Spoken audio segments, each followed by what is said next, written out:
So guys last వీడియోలో అయితే మనం ఫ్రంట్ ఎండ్ టూల్స్ ఏమి వాడతాం అయితే చూసాము, అంటే ఫ్రంట్ ఎండ్ ఎలా బిల్డ్ చేయాలని చెప్పేసి. సో ఇప్పుడు బ్యాక్ ఎండ్ ఎలా బిల్డ్ చేయాలనేది చూద్దాం. సో బ్యాక్ ఎండ్ అంటే ఏం లేదు, జనరల్ గా ఒక వెబ్సైట్ తీసుకుందాం యూట్యూబ్ అని చెప్పేసి.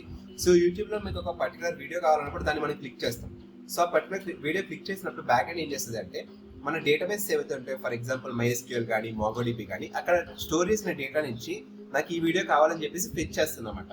సో ఎప్పుడైతే ఆ వీడియో ఫెచ్ అవుతుందో ఆ వీడియోని తీసుకొచ్చి మన రెస్పాన్స్ కింద మన డిస్ప్లే మీద అయితే చూపిస్తుంది. సో ఇది జనరల్ గా జరిగే ప్రాసెస్ అనమాట బ్యాక్ ఎండ్ లో. సో దీన్ని ఇంప్లిమెంట్ చేయడానికి మనం అయితే Node.js యూజ్ చేస్తాం, అది కూడా జావాస్క్రిప్ట్ లాంటిదే.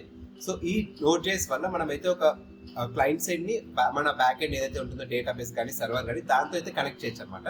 సో ఇది జనరల్ గా బ్యాక్ ఎండ్ జరిగే process. And front end back end ఎప్పుడైతే కలుస్తుందో ఒక డైనమిక్ వెబ్సైట్ అయితే క్రియేట్ అవుతుంది, చెప్పే కదా ఆల్రెడీ, ఫర్ ఎగ్జాంపుల్ యూట్యూబ్ లాగా ఆర్ గూగుల్ లాగా.